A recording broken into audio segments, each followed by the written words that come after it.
Good morning. Good morning. This is Valerie Leonard. I am the founder of Nonprofit Utopia, as you know. Before we get started, I'd like for you to check in wherever you are. Please post your name, where you're from. Let us know if you have had any experience or any questions as it relates to working with fiscal sponsors. Today, we're going to talk about fiscal sponsors, give you some questions you need to consider as you decide one, whether or not to have a fiscal sponsor, and then two, let you know what you should look for in a fiscal sponsor. All right. So before we do that, it would behoove me to share my screen and in the slideshow. If you can just bear with me, we will get started in just a moment. Okay. Um,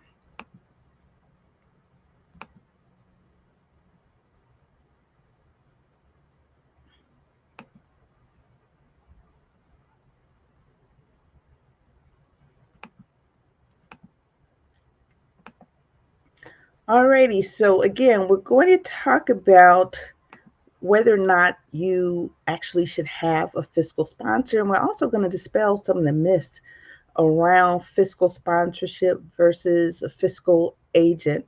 I know I've been doing this stuff for 25 years, and as I did research for this video, I found out some things I didn't know. So we want to acknowledge the following resources. We got information from these sources: the Justice and Diversity Center for the Bar Association of San Francisco.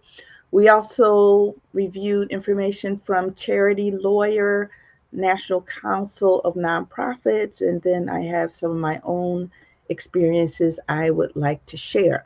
So, we're going to, first of all, talk about what fiscal sponsorship is.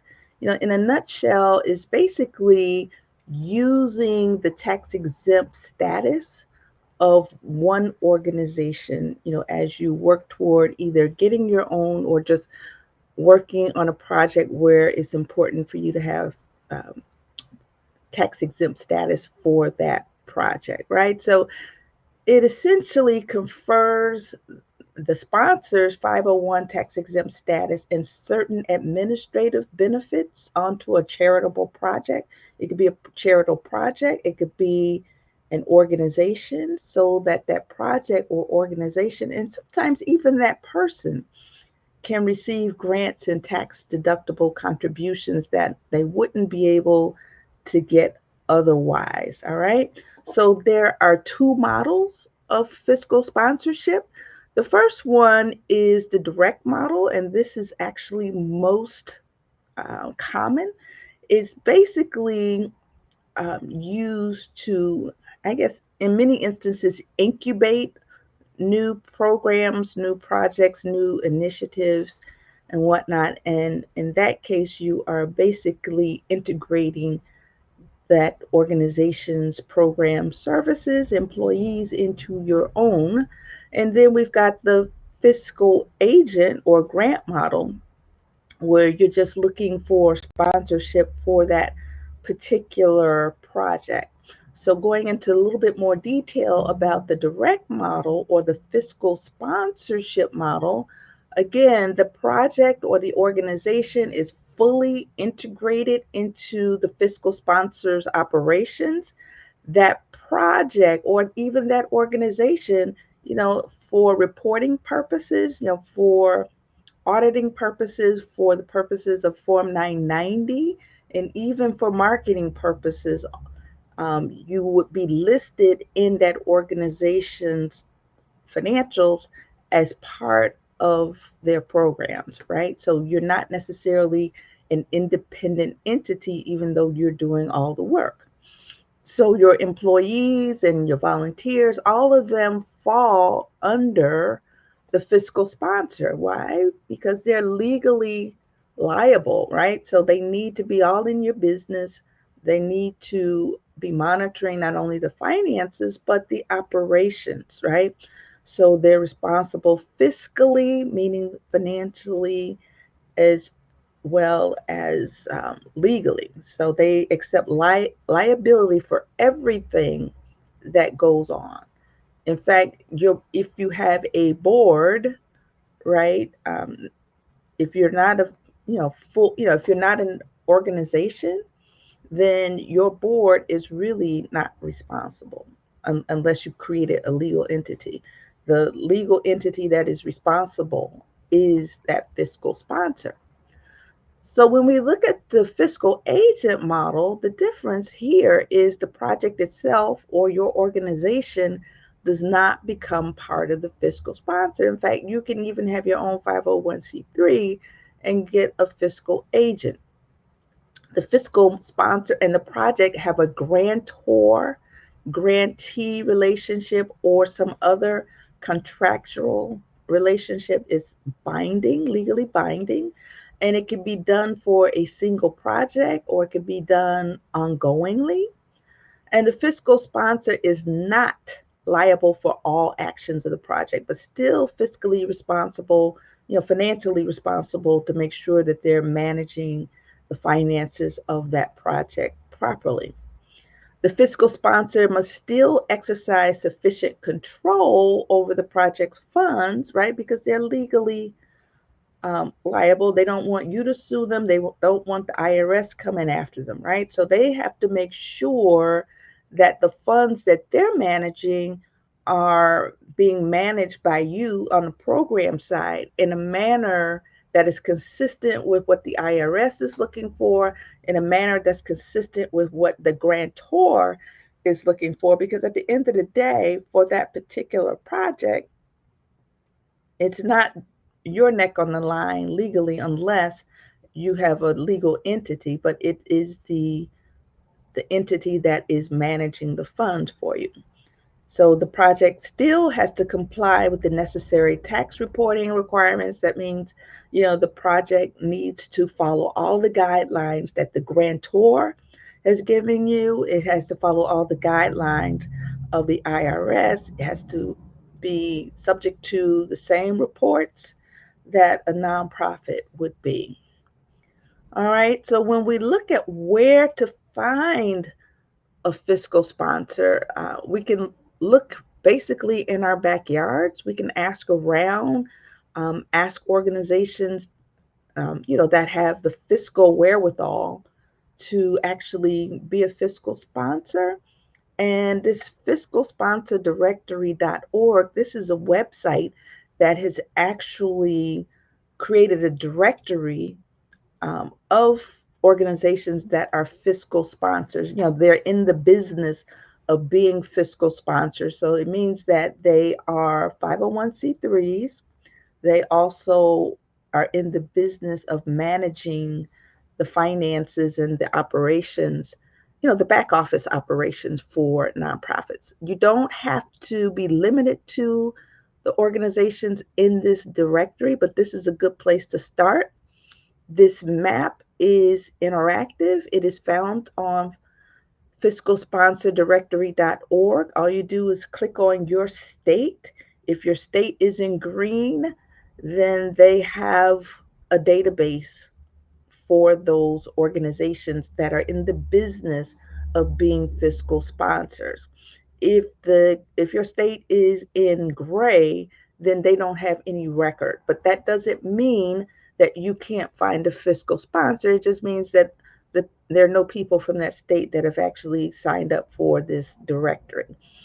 And they have also published a book, Fiscal Sponsorship: 6 Ways to Do It Right, $36.95. I am not affiliated with Fiscal Sponsordirectory.org. I'm not getting any money for this. I just thought that this would be a good resource for you to check out for yourself. If it looks like a good deal for you, buy the book. If it looks like a good tool for you, then use this map. But I would also recommend too that you look within your own network of organizations and see who might be, a good fit for your fiscal sponsorship. All right. It could be an organization that you're partnering with on a day-to-day basis, but there are pros and cons to that, and we'll get into that in just a moment. So this list is taken from that directory. I have not checked to see, whether or not these organizations are viable. I am not putting my name behind these organizations as a recommendation. I will say that they are listed in that directory, right? Where I saw that an organization I knew was no longer in business, I deleted that. But here is an example of some organizations that you might find in that directory. Again, you want to, regardless of where you find the information, you still want to do your homework, and we'll talk about that later.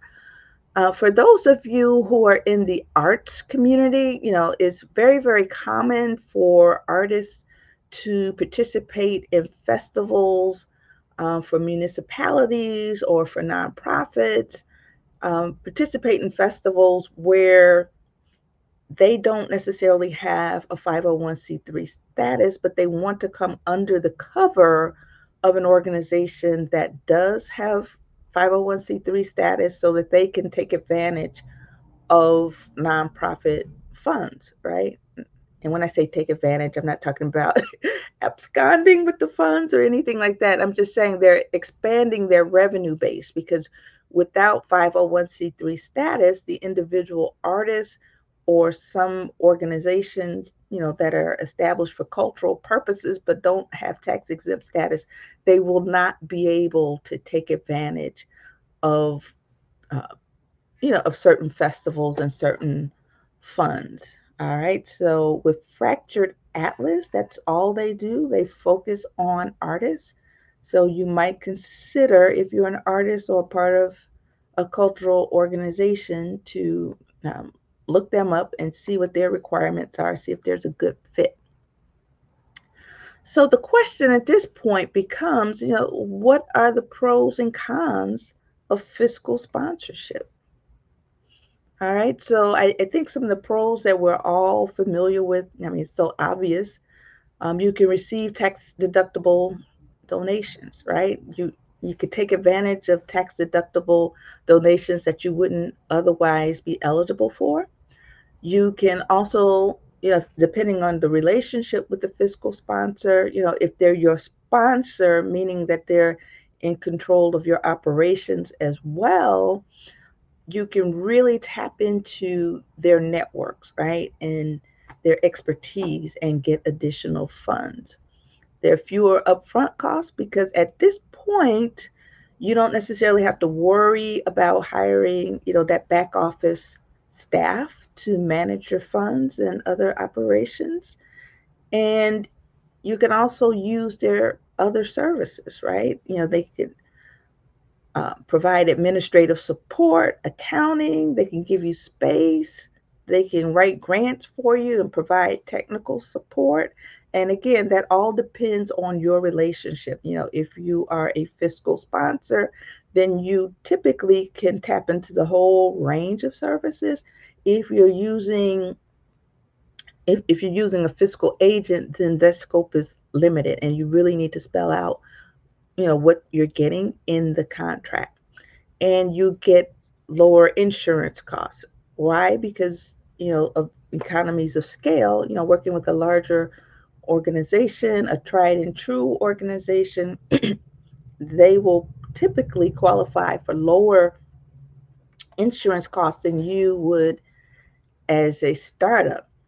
All right. So some of the cons of being of using a fiscal sponsor. And I guess we can also look at the cons of being one, right? If you are a fiscal sponsor, there's still a risk associated with taking on these projects because you are not necessarily in the weeds of their operations, even though you're legally responsible. They could go left on you, and then you're left holding the bag legally if you are the fiscal sponsor. But if you are, the startup organization, or you're running a project, then you lose substantial control of the project if you're using, full-fledged fiscal sponsor, because at the end of the day, since they're legally responsible, fiscally responsible, the buck is going to stop with the sponsor. So if there's some activities you want to engage in and the fiscal sponsor doesn't feel that it's appropriate, or they don't feel that they have the capacity or want to take that risk, then you are subject to their discretion. Another con is the administrative fee. You may get a grant for, say, $50,000, but the fiscal sponsor is going to withhold an administrative fee, and that administrative fee will be outlined in your contract, whether it's a grant contract, sub-grantee contract, or fiscal agent contract. All right. And a big problem, especially if you're just starting out, your fiscal sponsor is going to, if they're your full fledged fiscal sponsor, this may not necessarily be the case in all cases of a fiscal agent unless they overstep their bounds. But in cases where you're using a fiscal sponsor that is responsible for your finances as well as your operations, it may be very difficult for your ego when they get credit for all the work that you're doing. They're going to list your project or even your organization as a line item or a project in their annual reports. They're going to list you as a line item or project in their Form 990s. So they're getting the credit, not only the halo effect, right? The feel good that you get from really doing good stuff, but on a legal basis, they are bolstering their credibility with the IRS and other reporting agencies and other funders, right? So when it comes time for you to end that relationship, you think you've been doing this work long enough where you could do it on your own. Even though you've been doing the work, you still have to start over in terms of establishing your relationship with funders. Even those funders you've been dealing with under the fiscal sponsor, they're going to have to get reacquainted with you. So that can be very, very, that's a hard pill to swallow. So if you're thinking about using a fiscal sponsor, while you're getting your tax exempt status, that's something to consider, right? So who actually should consider fiscal sponsorship? I already mentioned, the creative artists, people who might be in business, who are, they might be a for-profit business or some entity that is not recognized by the IRS as being tax exempt. All right, projects that are short projects, you might have a bunch of business people who want to do a service project, but they don't want to go through the process of getting tax exempt status. So they might consider working with a nonprofit that they know. Projects where you might have been doing this work, you don't have your tax exempt status yet, but you got this opportunity, this funding opportunity. It's almost 100% that you could get this funding, but you don't know when you're going to get your 501c3 letter, right? So you might consider getting a fiscal sponsor under those circumstances. Um, Test projects. So if you are testing a pilot, you're not quite sure if this is something that the organization is committed to. It might not be something that your group of friends is committed to. You're just testing the waters. You might want to come up under a fiscal agent or a fiscal sponsor. You might be, again, a group of businesses. You want to focus on the charitable aspects of the project, but you don't want to deal with the administrative back office. Or if you are facilitating a collaboration, right? There has to be a lead agent or there needs to be a fiscal agent. So one of the collaborative partners could take on fiscal sponsorship. They could be that lead agency, or you might consider having one of those organizations be the fiscal agent, meaning that they don't have so much control. However, as with anything in business, a lot can go wrong. There's never any risk free opportunity. One of the things that can go wrong is the fiscal sponsor may not have the capacity to manage the funds correctly, right? They might think they do, or they might tell you that they do, and you may not have. Uh, you might not have done your homework, and you took them at their word. There are some fiscal sponsors that could literally knowingly mismanage the funds, and they were just taking advantage of the organization. Or the fiscal agent, who legally is only responsible as far as that contractual agreement is concerned, might overstep their bounds. And rather than just manage the finances of the project, they start to usurp control over the whole project. All right. So, how do you choose the right fiscal sponsor? You got to do your homework, right? You want to find organizations that have a similar mission to yours, but at the same time, you want to make sure that there's not going to be competition, direct competition between you and that fiscal sponsor. Otherwise, that fiscal sponsor could use your track record, use your energy, and present their organization for funding. I've had that happen to me, and that is not a good feeling where you're doing all the work. You work with someone or work with some organization and let them be the fiscal agent, and then they overstep their bounds and take over your whole project. And they could do that legally. It's not morally right, it's not ethical, but they could do it legally. All right. You got to also make sure that this organization has a good reputation, a sound track record for managing finances, and they need to have the capacity, they need to have the resources and systems in place so that they can reliably manage the project, give you reports on a monthly basis, give you reports at the drop of a hat, right? And I caution you, do your homework, right? Don't let friendship keep you from doing your homework. Don't let strong relationships keep you from doing your homework. Don't let past performance with current partners or even your current relationship with people keep you from doing your homework. A mistake I made, I'd work with a group of people that I'd known for years and years, right? On a community project. I asked this organization to do, to be the fiscal agent. And they says, yeah, they say, yeah.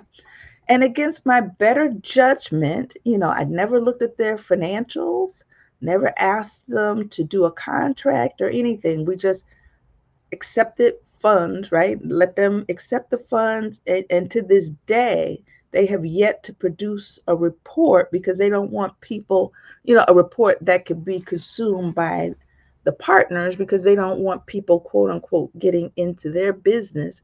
And making matters worse, they use their fiscal sponsor or fiscal agent.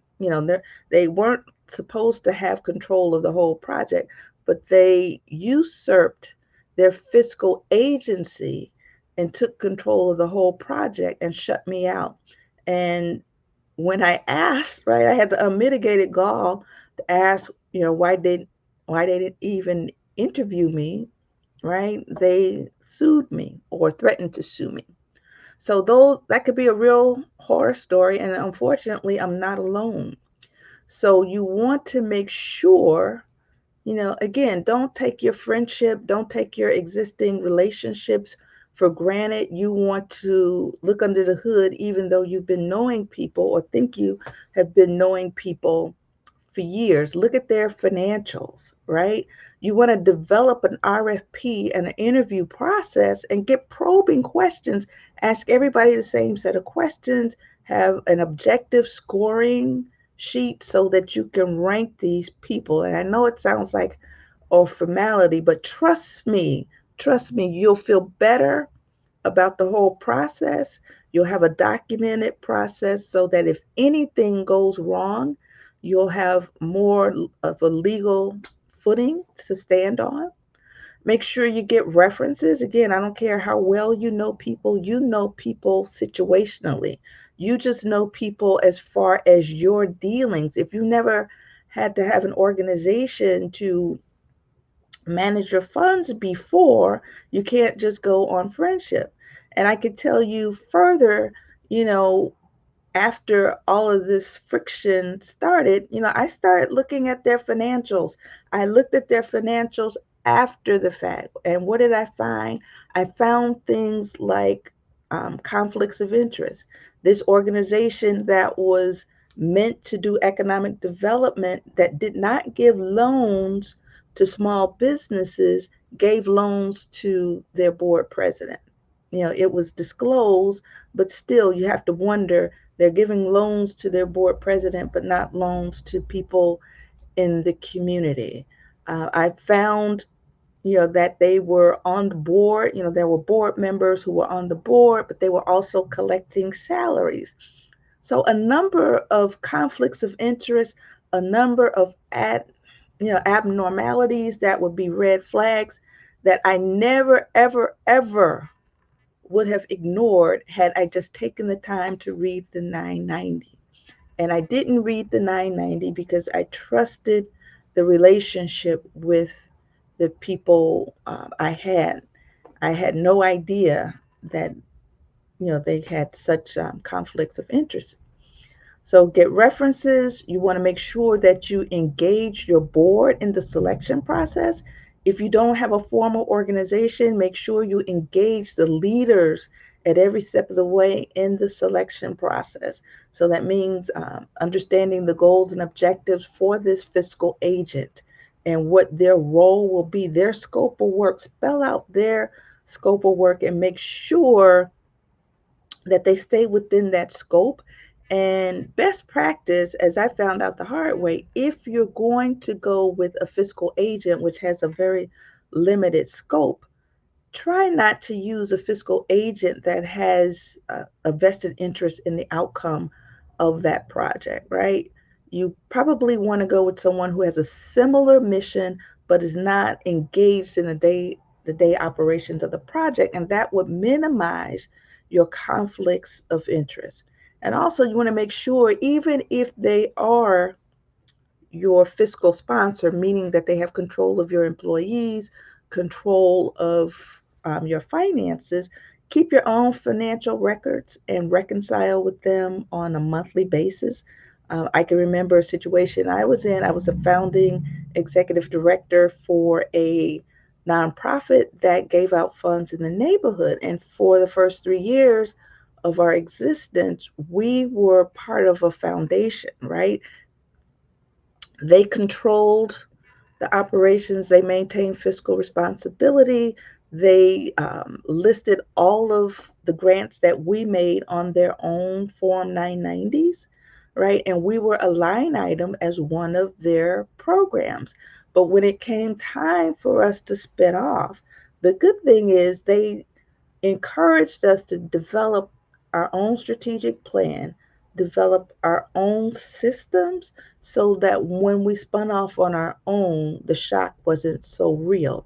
There still was some shock in that the people that we knew who had given us funds under the umbrella of the foundation, we had to reintroduce ourselves and we had to establish our own track record. In fact, we were considering when we spun off whether or not to get a fiscal agent, and we decided against it because one, it was going to cost us at least 7% of the money that we raise off the top.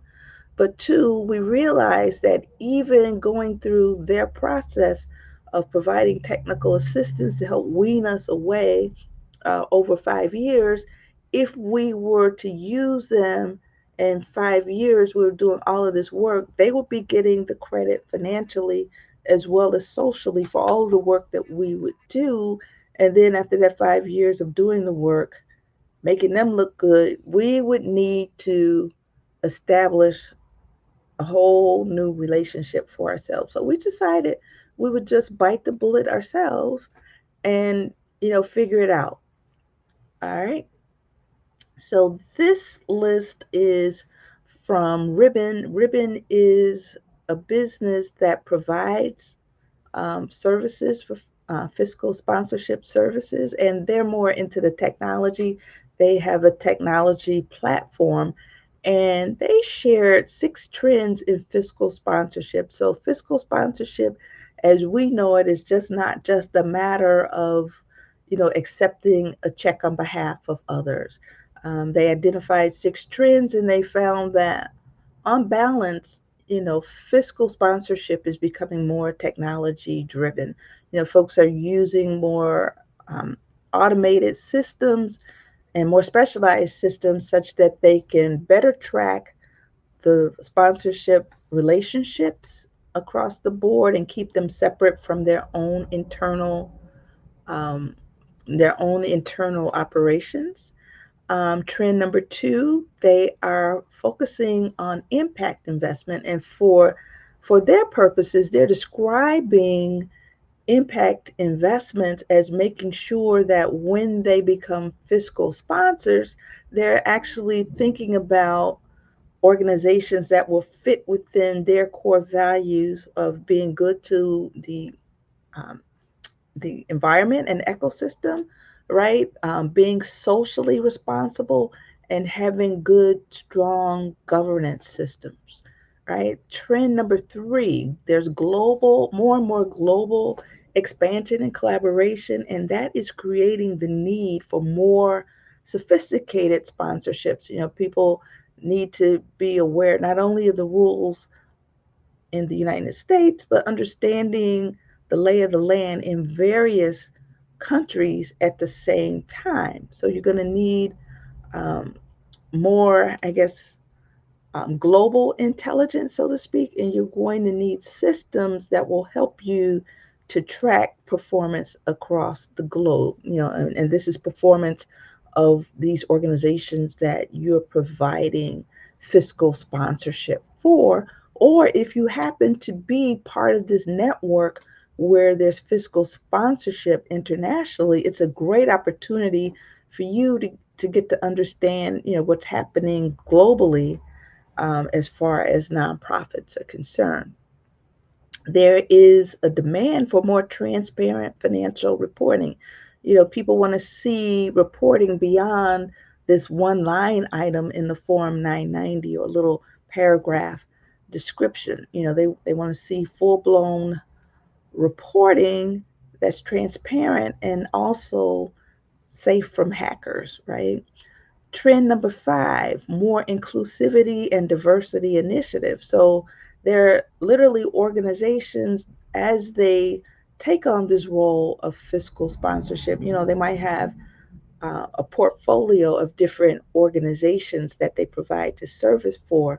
They're going to be looking at ways that they can make sure that not only is their portfolio more inclusive and diverse, but they can also influence, policy, for the organizations for whom they are providing that fiscal sponsorship, policies as they relate to inclusivity and diversity. So that's a pretty good development.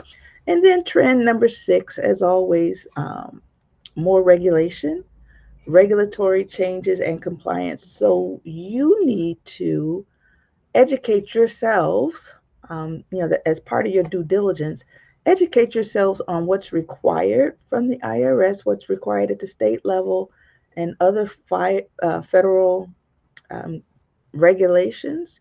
Understand what you can and cannot do, even though you have a fiscal agent. You want to make sure, one, that your fiscal agent is on the straight and narrow, and two, if you see something, you say something, but you won't know what to say if you're not familiar with what they should be doing.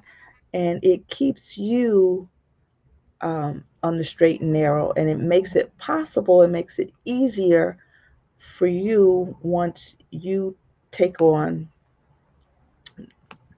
once you take on that role of managing your own finances. All right, so at this point, if there are any comments or questions, I'm going to check them. Please feel free to comment. And I got a comment from D Hunter. Wow, thank you for that information. Thank you so much for watching. If you have any questions, if you're still here, please feel free to post. If I don't get questions soon, I will take it that I've answered people's questions. And I can tell you, I've been doing this work for 25 years now.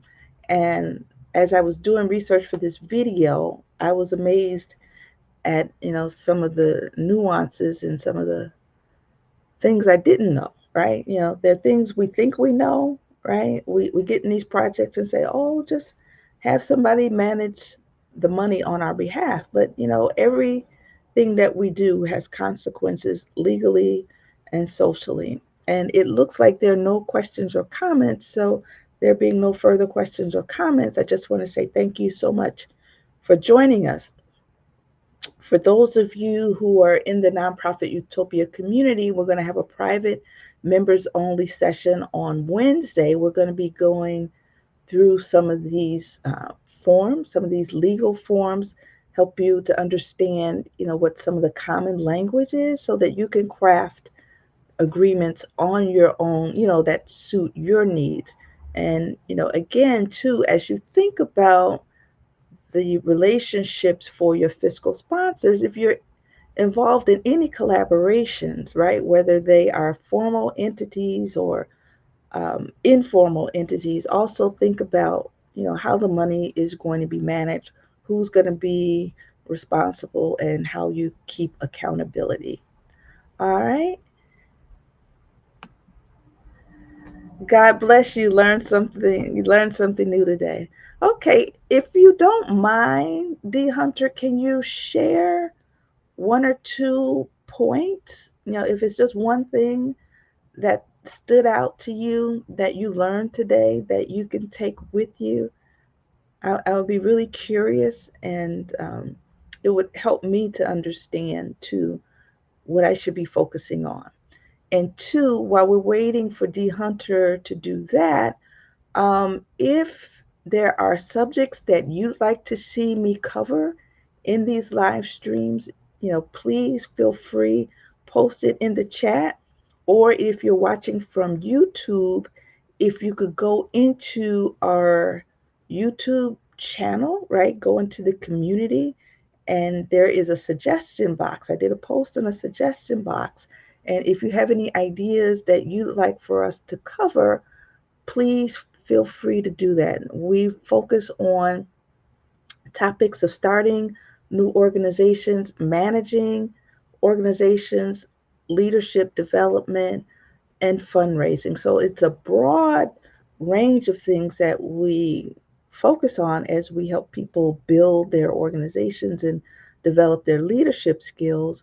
But if there's something in particular that you'd like to see, please feel free to post. All right. It doesn't look like,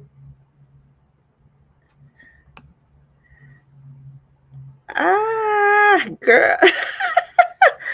Oh, I was about, D Hunter, I don't know if you're male or female. I was about to say girl, but and if you're male, please forgive me. But that was just a knee jerk reaction because I got stories. I got stories, right? So D Hunter's takeaway is be careful not to let your fiscal sponsor take your hard work, those egos. Yes, there are people, even though they don't have the knowledge that you might have, and it's not and I'm not saying that they're not intelligent, they may not necessarily have the experience, but they may have the relationships where they could take your information, get funding for it, right? And not give you one dime. And that could be perfectly legal, depending. Yeah, LOL, male. Thank you for, yeah, I couldn't tell. I just saw D Hunter, but then I saw the boxer, so I couldn't be sure. So forgive me, no harm meant. But yeah, thank you so much for participating. And really, I urge you to consider joining the Nonprofit Utopia community.